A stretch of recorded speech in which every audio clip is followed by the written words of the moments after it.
Bom dia a todos.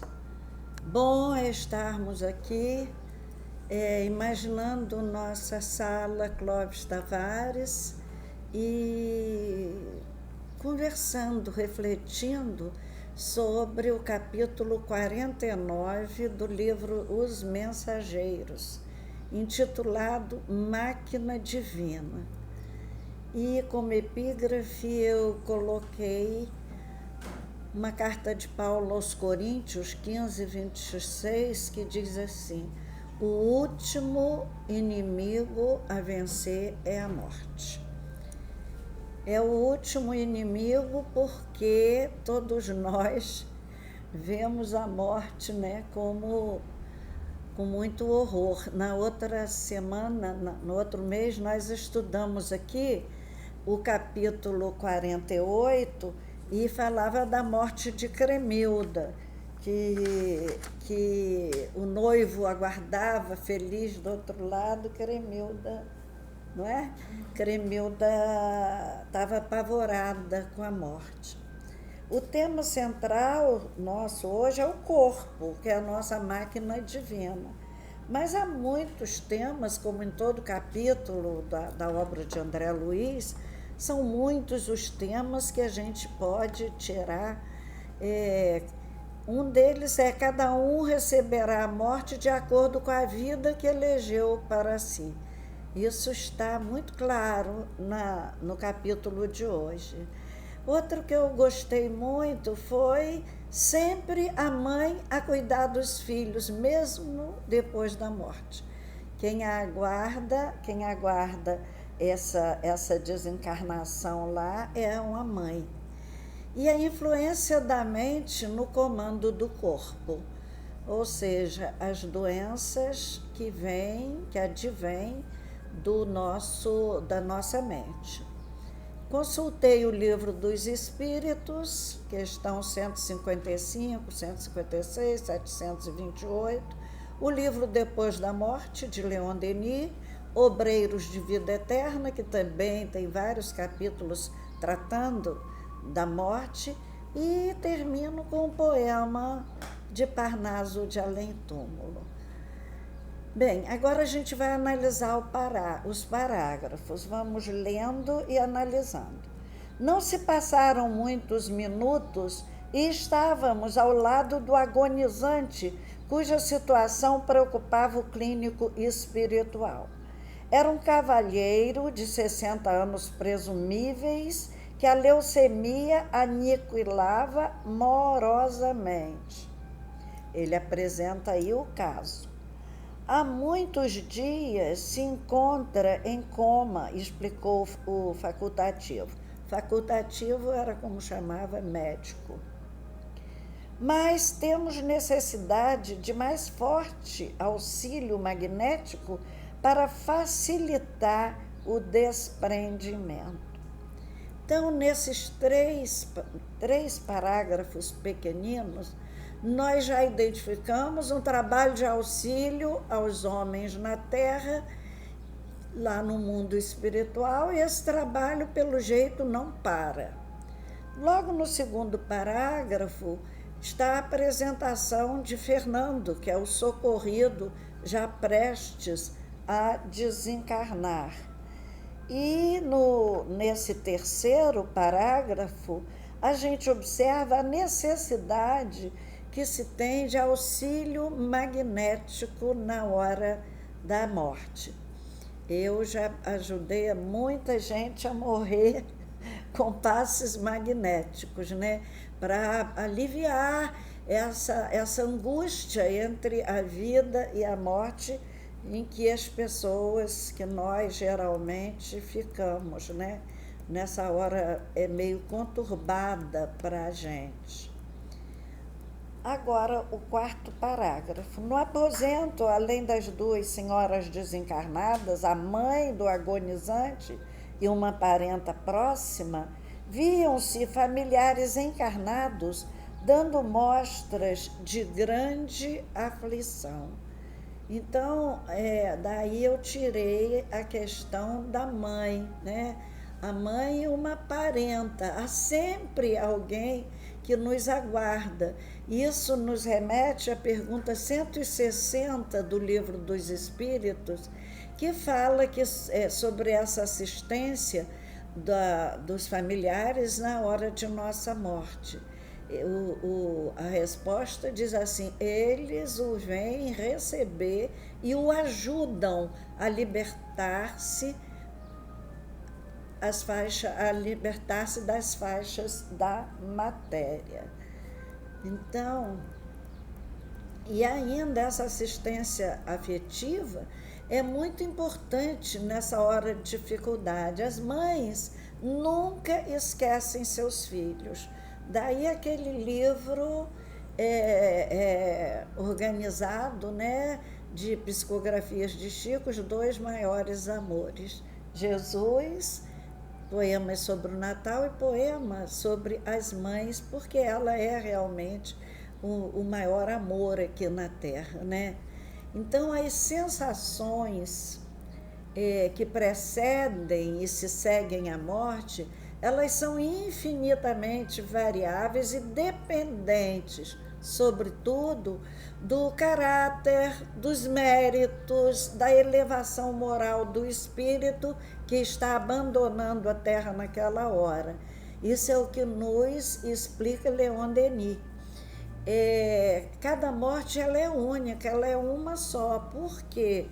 Porque cada pessoa tem méritos diferentes, tem medos diferentes, tem educação diferente, tem formação religiosa diferente. Então, cada morte é uma morte. No livro Obreiros de Vida Eterna, a gente observa desencarnes assim, a gente pode ver que cada desencarne, ele é único. Essa assistência afetiva é muito importante por isso. Nosso orientador examinou o enfermo detidamente e sentenciou: nada resta senão a necessidade de concurso para o desligamento final. Então, nessa hora, se há alguém com alguma que vibre bem, que ore, que ajuda muito, ajuda muito. Eu me lembro do desencarne de minha irmã Laís, que eu tinha passado o dia inteiro, nesse dia eu vim dormir em casa, e de repente eu recebo um telefonema e eu estava à mesa de café, a família estava toda aqui em casa, e eu dei um pulo, porque eu sabia, Laís está morrendo, porque ela apareceu aqui na hora do café. Laís vai morrer.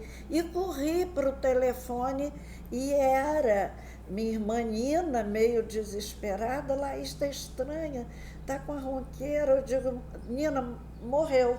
Pede a Rosane estava com ela, para dar um passe em Lalá para ajudar.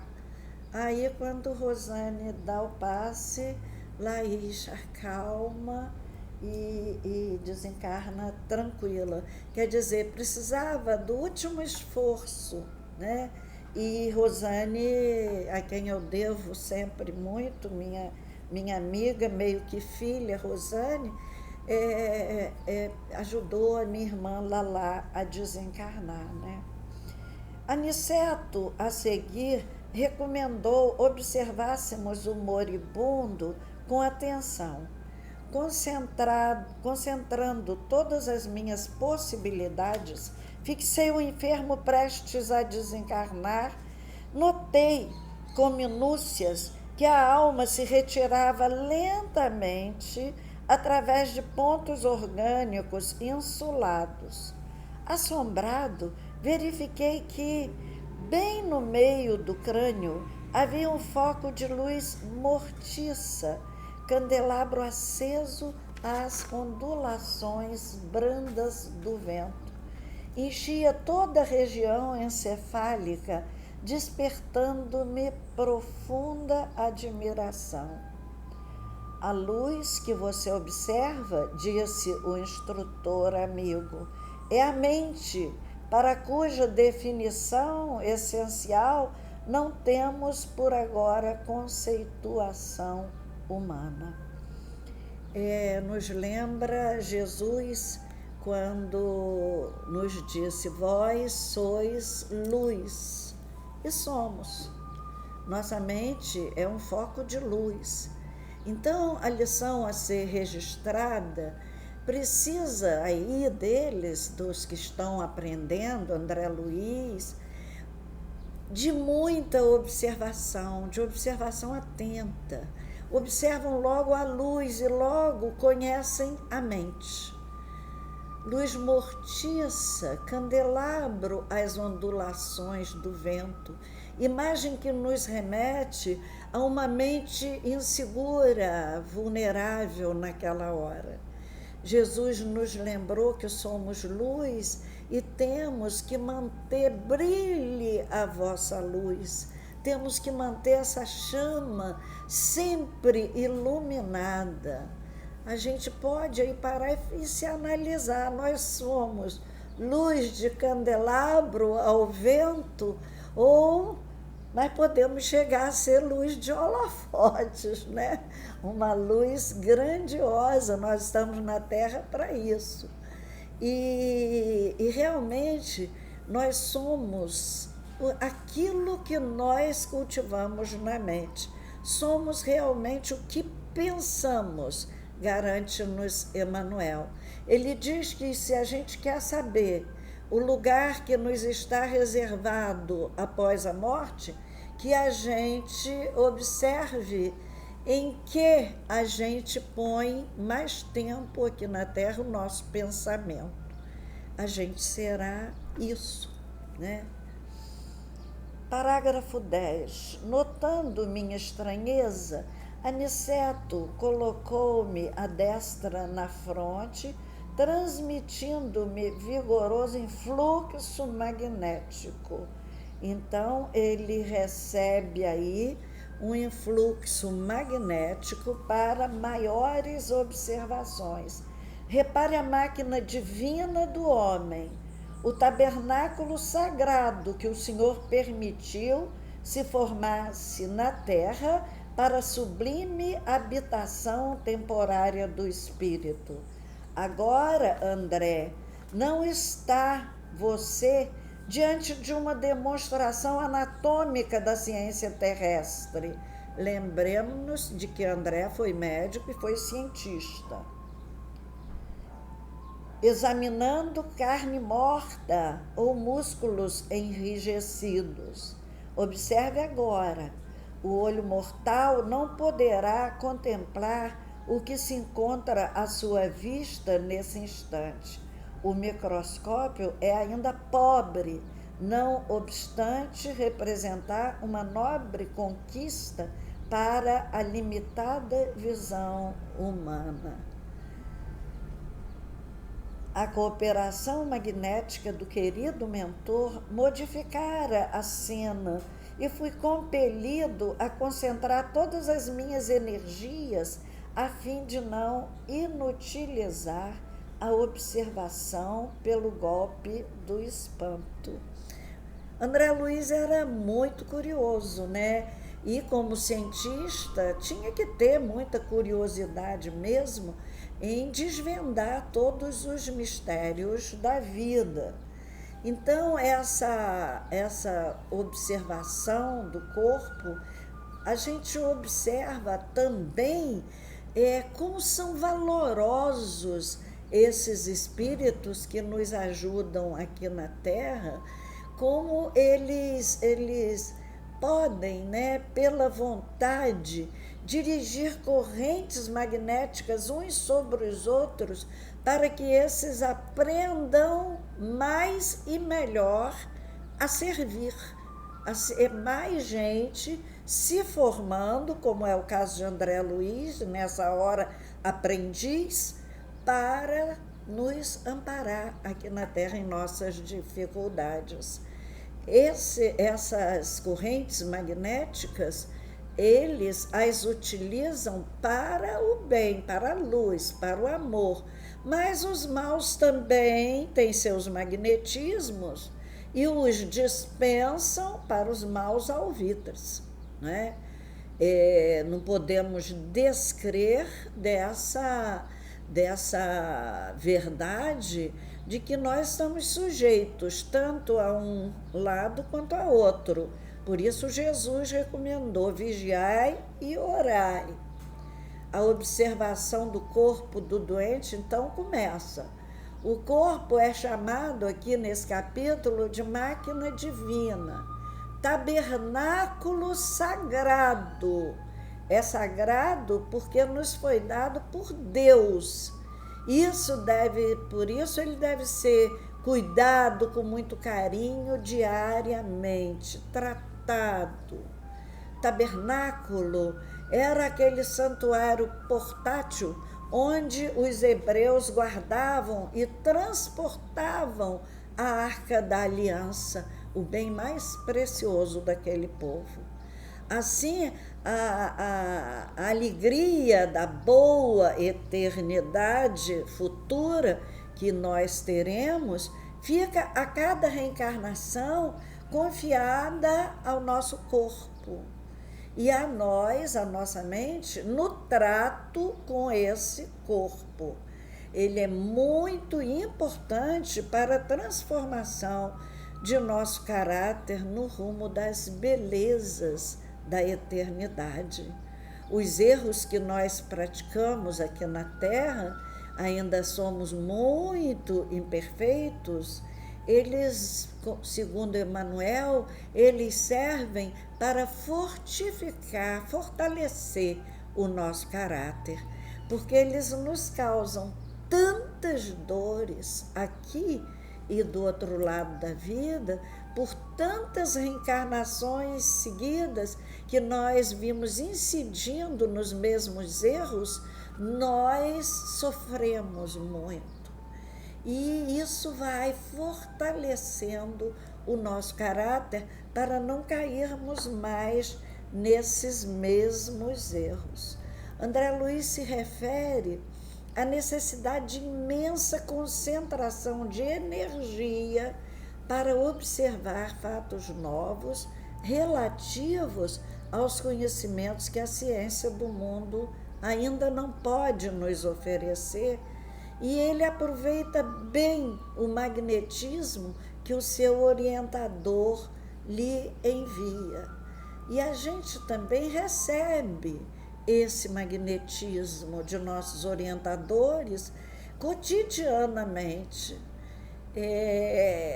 Até recebemos num passe magnético que nos dão um amigo, uma pessoa querida. As casas espíritas nos favorecem com essa bênção. Nós recebemos também, mas fazemos bom uso desse magnetismo que a espiritualidade nos envia, com que ela nos brinda. Muitas vezes vamos lá e viramos os papapasses. Tomamos passe toda terça, toda quarta, e não mudamos o nosso caráter. E não procuramos serviço na casa. O que nos cura é o trabalho. Sem dúvida nenhuma. Tem gente que não quer dar passe, gente que está aqui na nossa escola conosco há tantos anos e não dá passe. Fica só recebendo. É o que Luciano dos Anjos, no seu livro Atalho, nomeia de papapasses. São os antigos papaóstias. Hoje são papapasses. Bem, desculpe a minha franqueza, é verdade isso. A luz mental, embora fosca, tornara-se mais nítida e o corpo do moribundo agigantou-se, oferecendo-me espetáculo surpreendente aos olhos ansiosos. Parecia-me o corpo agora maravilhosa usina nos mais íntimos detalhes. O quadro científico era simplesmente estupefativo identificava em grandes proporções os 9 sistemas de órgãos da máquina humana: o arcabouço ósseo, a musculatura, a circulação sanguínea, o aparelho de purificação do sangue consubstanciado nos pulmões e nos rins, o sistema linfático, o maquinismo digestivo, o sistema nervoso, as glândulas hormonais e os órgãos dos sentidos. Tal revelação histológica era diferente de tudo que eu poderia sonhar nos meus trabalhos de medicina. A circulação do sangue semelhava-se à movimentação de canais vitalizadores daquele pequeno mundo de ossos, carnes, água, resíduos. Milhões de organismos microscópicos iam e vinham na corrente empobrecida de glóbulos vermelhos. Presenciava a passagem de formas esquisitas, a maneira de minúsculas embarcações carregadas de bactérias mortíferas. Elementos maiores da flora microbiana transformavam-se em pequeninos barcos, hospedando feras minúsculas às centenas. Invadiam todos os núcleos organizados. Os órgãos, como os pulmões, o fígado e os rins, estavam sendo assaltados irremediavelmente por incalculável quantidade de sabotadores infinitesimais.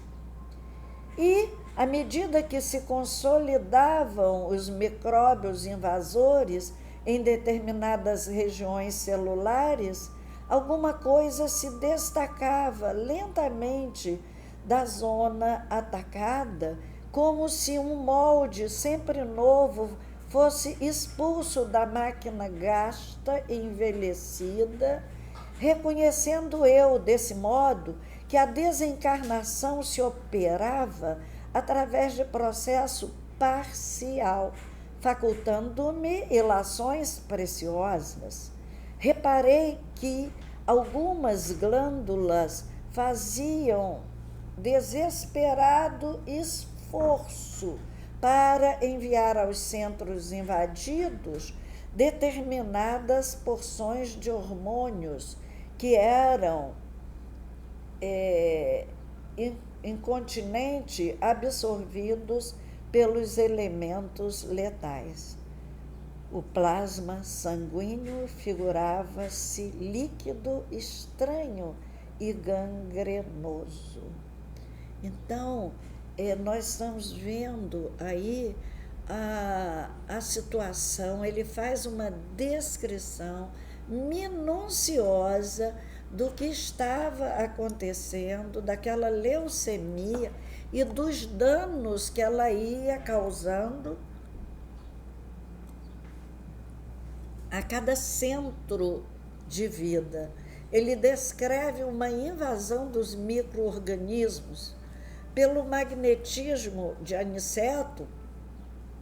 O objeto de sua observação como que se agiganta, como se ele estivesse vendo por microscópio gigantesco, com um poder de ampliação imenso. Os seus olhos agora enxergam profundamente. Compara, então, o corpo que morre a uma usina de ativo trabalho. Quer dizer, o corpo, coitadinho, invadido de bactérias e lutando e trabalhando para evitar a morte na defesa do corpo. Ele identifica, então, para os seus leitores, os 9 sistemas de órgãos da máquina humana. Conhece nessa hora de estudo uma nova histologia a que ele não teve acesso aqui na Terra, né? Observa os tipos celulares em suas funções já fragilizadas E com a visão ampliada, né, por Aniceto, ele observava os milhões de organismos microscópicos que a corrente sanguínea, já quase sem vida, carregava. E observa, enfim, a vida lentamente a brotar dos órgãos. Olha aqui, pela excessiva movimentação da onda mental, observei que o moribundo tentava readquirir a direção dos fenômenos orgânicos, mas em vão. Todos os complexos celulares atritavam entre si e as bactérias pareciam gozar o direito de multiplicação crescente e festiva. Crescente e festiva, ou seja, um alvoroço, uma inundação de bactéria, e ele observa que a nova vida vai brotar lentamente daquele corpo que se esvai. Ele vai observando com espanto que os moldes, né, vão se desenhando, o molde do corpo verdadeiro, né? O molde sempre novo se destacava de cada área destruída pelas bactérias mortíferas. Descobre ali que a desencarnação de quem não disciplina sua vida se opera em processo parcial. Um órgão morreu aqui, o órgão perispiritual se recompõe, né? Aparece na visão do observador, aqui no caso, que é André Luiz. Ele vai vendo o perispírito brotar pedaço a pedaço, zona a zona. Muito interessante isso. Essa é a desencarnação de quem não disciplinou a sua vida e vai desencarnando em processo parcial. A zona do corpo físico que os micróbios destruíam, a cada zona destruída, um outro corpo ia se formando. Deduzimos por isso que Fernando fora expulso do corpo pelo tipo de vida que ele escolheu viver aqui na Terra. Registre-se também a luta do corpo por defender-se dessas terríveis bactérias. Deus nos dotou de instintos maravilhosos para a nossa defesa aqui no planeta. Esse instinto de conservação, ele é maravilhoso. A gente não sabe como nem porquê, mas a gente se livra quanto pode na hora do perigo. A gente não sabe de onde vêm as nossas ações instintivas. Elas são instintivas, elas vivem em nós. Então o nosso corpo luta pela vida enquanto ele pode. Morrer é natural, matar-se é inatural. A gente operar a própria morte, seja lentamente, por descuido com o corpo, por destruição do próprio corpo, ou seja, num processo rápido de suicídio, é inatural. É realmente um descaso com essa máquina divina que Deus nos deu. Eu acho ainda que é pelo registro ancestral em nossas mentes de todos esses fatos, dessas difíceis lutas pela sobrevivência, que o suicida se imputa tanta culpa e que cria para si mesmo tantas dores de difíceis superação. Também o natural medo do desconhecido e a consciência de nosso viver indisciplinado aqui na Terra maceram também muito o moribundo e macera depois o espírito em estado de liberdade do outro lado da vida. Essa luta de micro-organismos em nós acontece cotidianamente.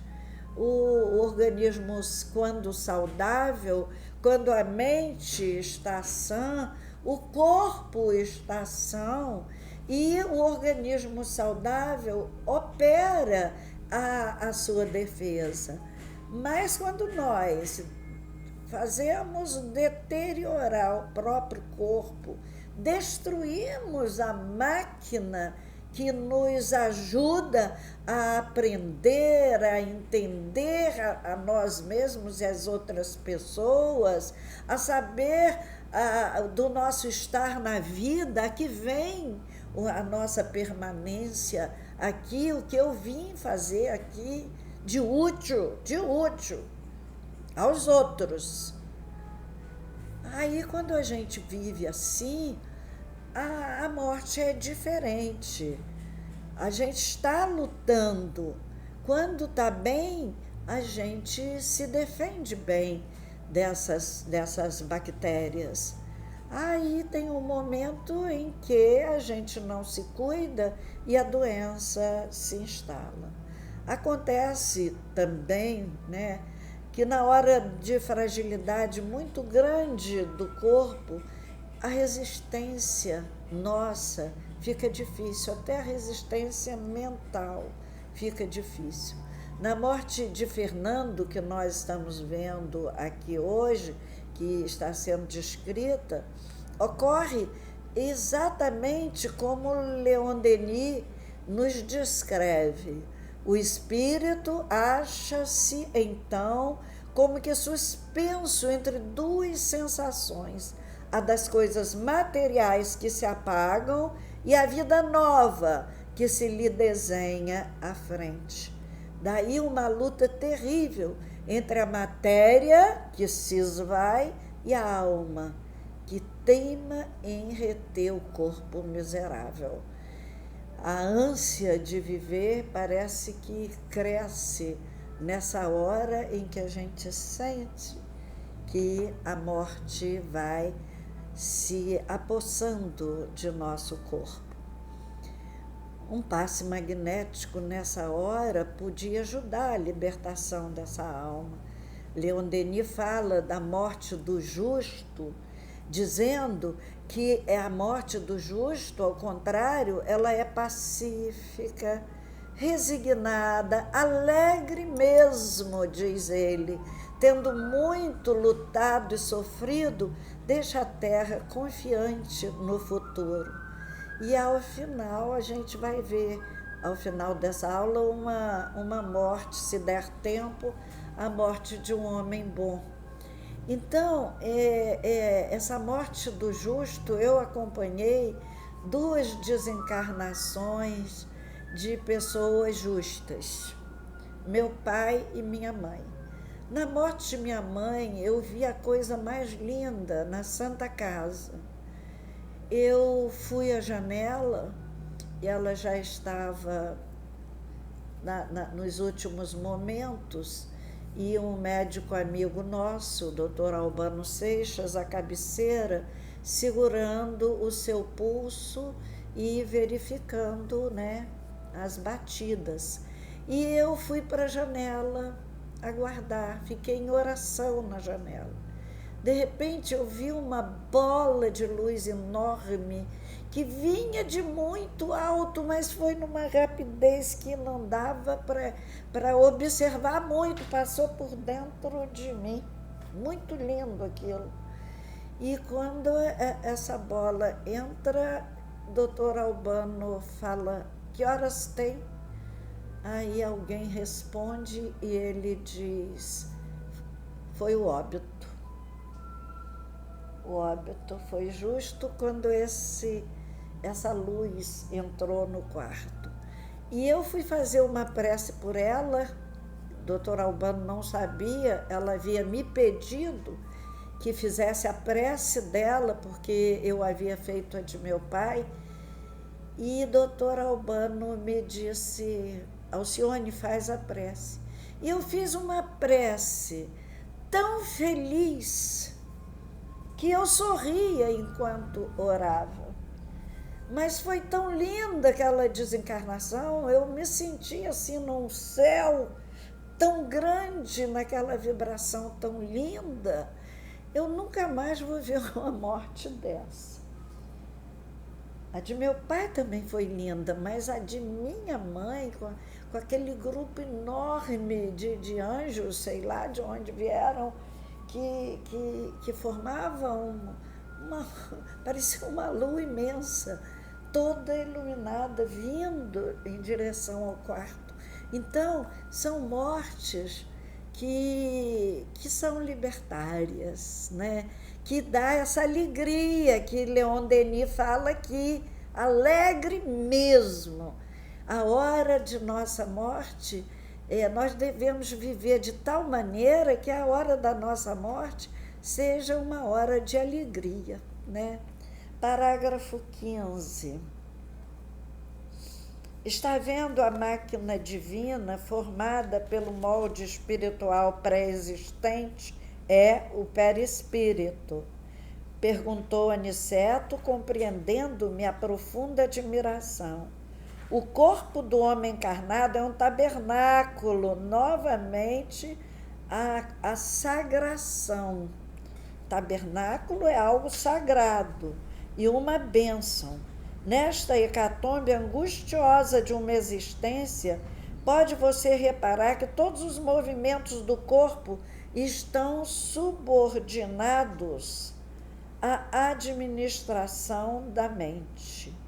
Então, corpo, né, é uma concessão, é um tabernáculo sagrado, é uma concessão divina e está subordinado à mente. Ele é administrado pela mente.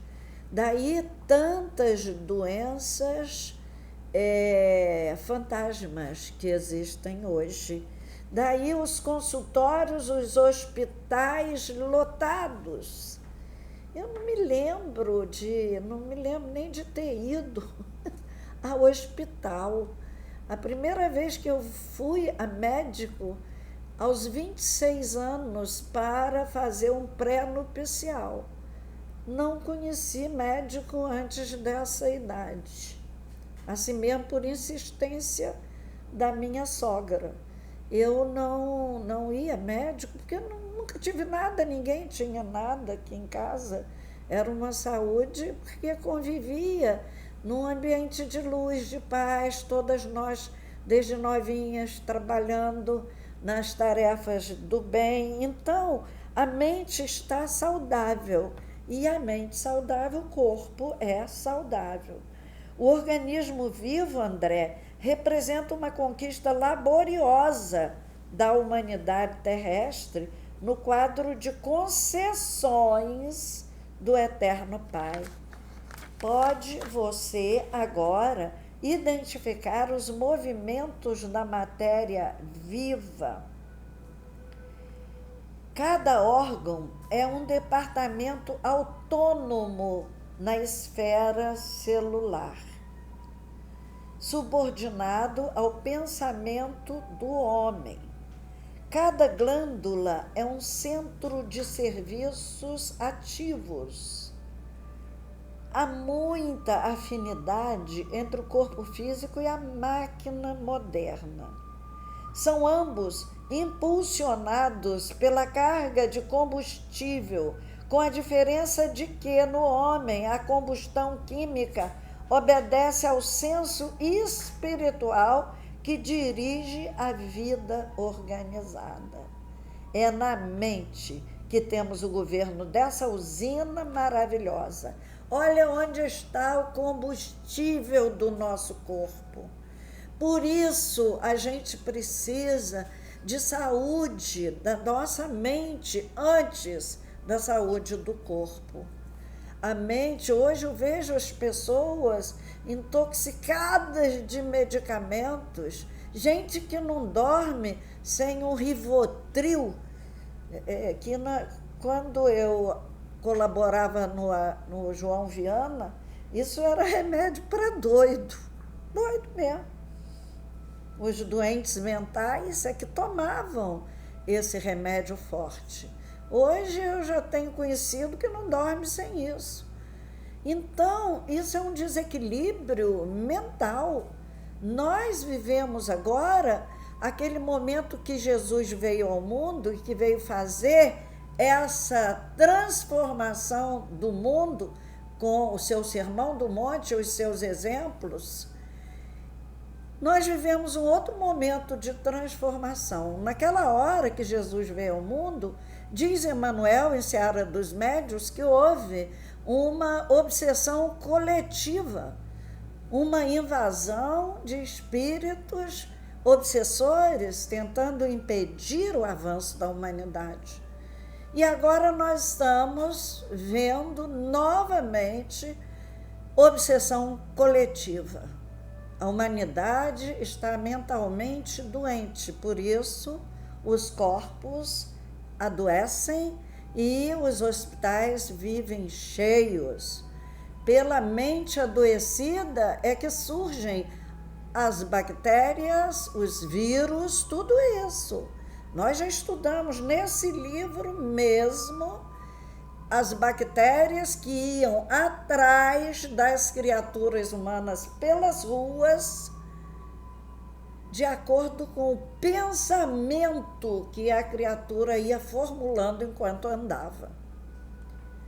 Por aí a gente vê que tudo isso, essa pandemia mundial, é a doença da Terra nessa hora, que nós temos que combater com nossas vibrações boas, com nossa alegria, com nosso otimismo, com o nosso trabalho. Não pode parar o trabalho.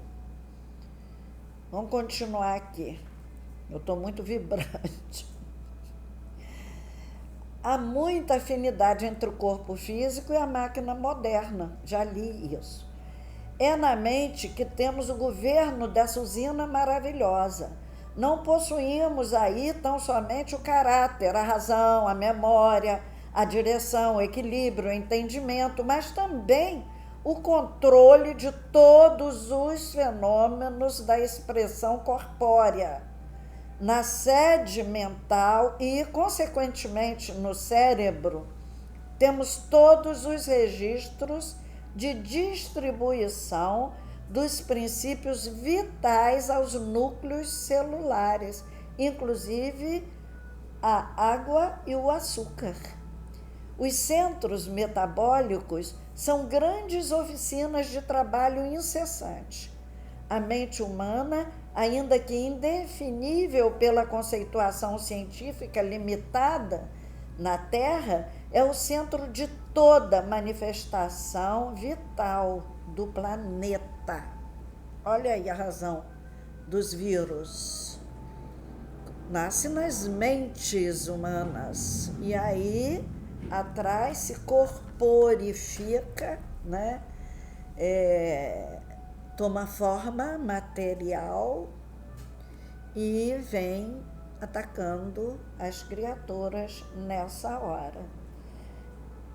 Cada órgão, cada glândula, meu amigo, integra o quadro de serviço da máquina sublime, construída no molde sutil do corpo espiritual pré-existente e, por isso mesmo, chegará o tempo em que a ciência reconhecerá qualquer abuso do homem como ofensa causada a si mesmo.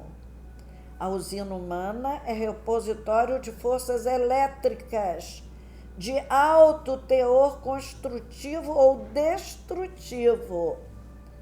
É a força, é uma alavanca. Pode ser para construir ou pode ser para destruir. Cada célula é minúsculo motor trabalhando ao impulso mental. Força elétrica que constrói ou destrói está na nossa mente. Nesse parágrafo 15, uma lição que conhecemos, mas nem sempre atentamos para ela o tanto que devíamos atentar. Todo comando do nosso corpo está na nossa mente. Todos nós sabemos disso há quanto tempo. Mas não agimos de acordo com esse conhecimento. Para André Luiz é a novidade, porque no conhecimento da medicina que ele praticou, os fenômenos fisiológicos são controlados por uma parte do sistema nervoso chamado sistema nervoso autônomo, que, segundo a ciência, não depende de nossa vontade para funcionar. Nosso pulmão, o nosso rim funcionam sem que a gente sequer perceba, né? Eles estão funcionando, mas nós não sabemos como eles estão, né? Uma pneumonia pode estar se instalando e a gente ainda não está sentindo nada, né? Então, André Luiz descobre aí que eles são sempre afetados por nossa mente. Isso faz a nossa mente menos abstrata do que nós pensávamos. Ela é energia, e energia é alguma coisa que nos lembra a força. Força, ela é uma força de trabalho. Nossos órgãos formam esses departamentos autônomos na esfera celular, mas todos subordinados à mente, ao nosso temperamento, os mais bem-humorados, os mais alegres, os que não reclamam, não vivem reclamando da vida, aqueles que encontram sempre um ensejo de servir, de amparar os outros, de aqueles que procuram ocupar o seu tempo com as outras pessoas, não vivem só para si. Essas pessoas, em geral, são mais saudáveis. Têm as doenças do corpo que a mente vai controlando, né? A gente traz os órgãos que já vieram doentes de vida passada. Eu, por exemplo, segundo meu pai, eu havia morrido de tuberculose. Fiquei 10 anos no espaço. E nasci ainda com os resquícios da doença. E fui tratada pelos espíritos, amigos aqui da nossa casa, com homeopatia para o pulmão. Tomei muita justiça. Até os 12, 13 anos, eu estava tratando da doença pregressa através da homeopatia. Então, são as doenças que nós trazemos. Hoje eu estou com o pulmão ótimo. Mas a gente tem o dever de manter a mente esperta nas lides do bem. Essas pessoas mais bem-humoradas, que não são lamurientas, ranzinzas, tristes, resmungonas, essas pessoas estão sempre adoecendo. Se não adoecem, elas inventam doença. Elas buscam na Terra uma felicidade que é aquela felicidade moldada por ela, é o que ela queria. Mas aqui na Terra nós só temos aquilo de que precisamos, e não aquilo que a gente quer, que acha que é o que é melhor para nós. Deus me livre, se Deus satisfizesse meus anseios de felicidade, porque a gente pede umas coisas na adolescência, outras na idade adulta, outras na velhice, a gente, na verdade, nem sabe o que quer. Então, as pessoas que gostam muito de falar de seus sacrifícios, de suas doenças, essas adquirem muitas doenças fantasmas, porque o pensamento tem uma força descomunal sobre o nosso organismo. Eu converso com um médico que faz hidroterapia comigo e eu sempre converso com ele sobre isso. E ele diz assim: Alcione, cansa ouvir tanta lamúria. Meu consultório é cheio de doença fantasma. Pessoa que quer ir ao médico tem necessidade de ir mais para falar das doenças que elas estão imaginando. Então, novamente, aqui André Luiz registra que nosso corpo é tabernáculo sagrado. Qual a intenção de André Luiz em repetir para nós que corpo é concessão, que corpo é sagrado, é máquina divina e é tabernáculo sagrado? Registra essa concessão. O corpo nos serve, mas não nos pertence, como pensam as feministas de plantão. O corpo é meu, o corpo é da mulher, a mulher faz o que quer com o corpo. O corpo não é nosso. O corpo é concessão cedida pela Terra, pelo planeta que nos abriga. Nós retiramos para a formação do nosso corpo os elementos do próprio planeta, que não é nosso, não temos propriedade dele.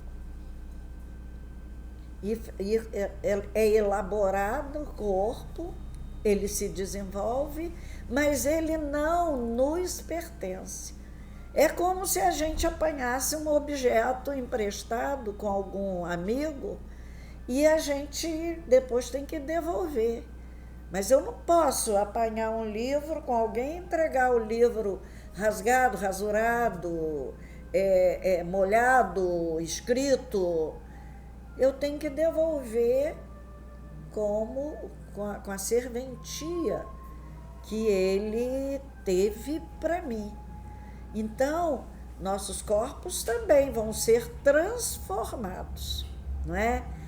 A gente sabe que vai para a sepultura e que ali também se opera a transformação.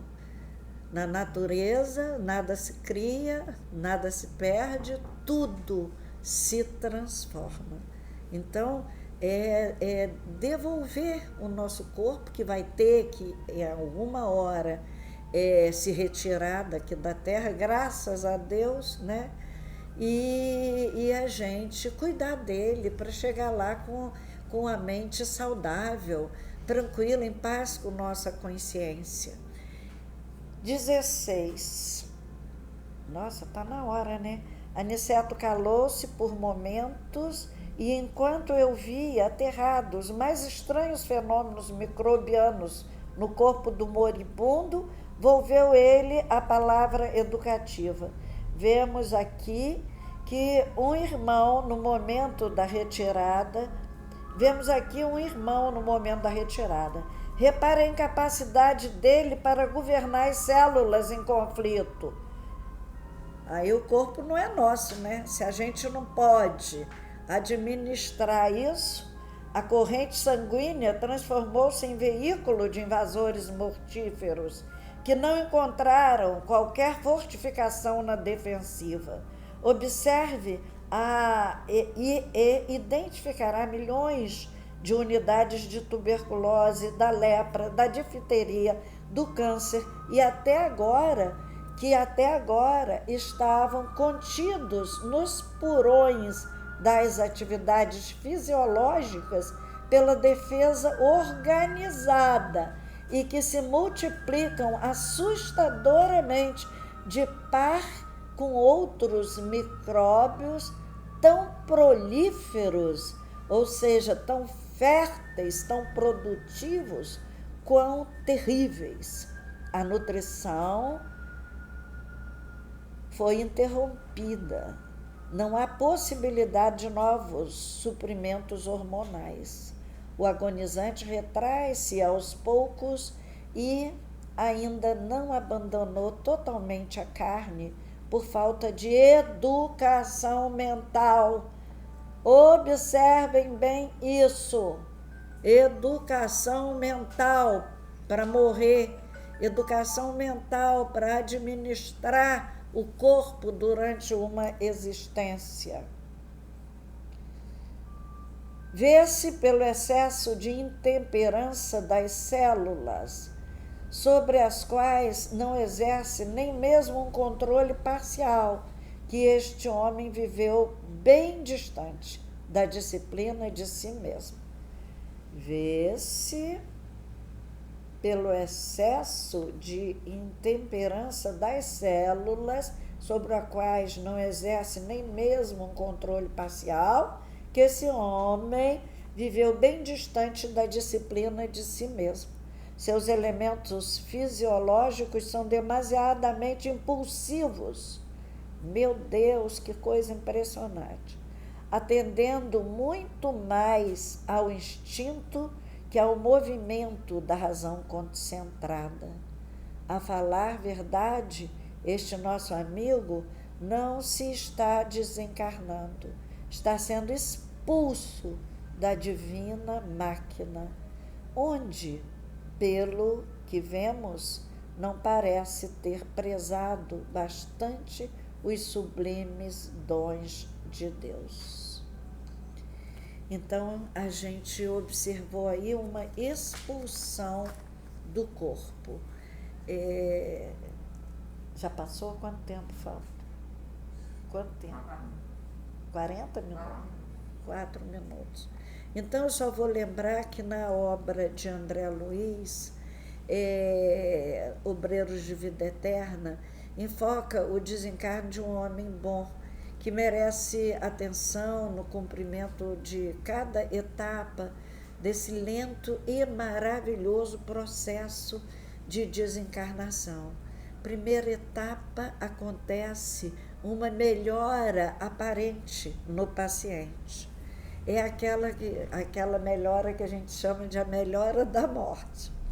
Os espíritos especializados no processo de desencarnação, utilizando da ação magnética criada pela própria vontade deles, eles improvisam uma repentina melhora, e aí os parentes ficam felizes, e o médico vai lá, atesta aquela melhora do quadro, renova as indicações de remédios, né? E retira anestésicos, e há um alívio em família. Aí ele afasta os familiares para operar a morte de forma tranquila, serena. E às vezes o próprio corpo do paciente, sentindo-se bem melhor, ele pede para a mulher ou para um filho: vai dormir, vai descansar, eu estou bem, eu estou há muito tempo que eu não me sinto tão bem. Aí todos se afastam. Aí eles fazem uma defesa do leito de morte. Olha o carinho, olha o cuidado. Os trabalhadores espirituais tecem uma rede fluídica em torno do leito para absorver as vibrações mentais inferiores que passarem por ali. Às vezes até um enfermeiro, uma enfermeira, uma pessoa que faz a limpeza, entra próximo àquela hora da desencarnação, e eles protegem o doente para não haver uma invasão de vibração mental. Na quarta etapa, eles oram pelo moribundo. Um benfeitor toca na parte posterior do cérebro do doente, sugere-lhe também uma prece. E aí o doente, que já é alguém habituado a orar, começa a fazer a sua prece. A memória, que tem a sede no perispírito, é nessa hora liberada. E o doente revê toda a sua vida naquele instante. E para fixar aquela existência que vai acompanhar, essa fixação vai acompanhar por todas as próximas existências deles. Então, os espíritos familiares se acercam para aguardá-lo, né? E depois, numa quinta etapa, com passes longitudinais, começa o desligamento das regiões orgânicas, que demanda extremo cuidado. Primeiro, o centro vegetativo, ligado ao ventre, como sede das manifestações fisiológicas. Depois, o centro emocional, que é a zona dos sentimentos, sediado no tórax. Depois, o centro mental, mais importante, sediado no cérebro. André Luiz descreve esse último desligamento assim: concentrando todo o seu potencial de energia na fossa romboidal, Jerônimo quebrou alguma coisa que não pude perceber com minúcias, e brilhante chama violeta dourada desligou-se da região craniana. Primeiro sua cabeça e depois todo o seu corpo surge com nova forma. A verdadeira vida, então, chega, ele se eleva acima do corpo morto e aí é amparado pelos seus amigos espirituais, pelos seus afetos. A etapa final da morte de um homem justo e bom são os passes já para dispersão dos resíduos físicos, a fim de que os espíritos vampirizadores não utilizem nas suas ânsias de vida terrena aquelas energias que acabam de ser liberadas.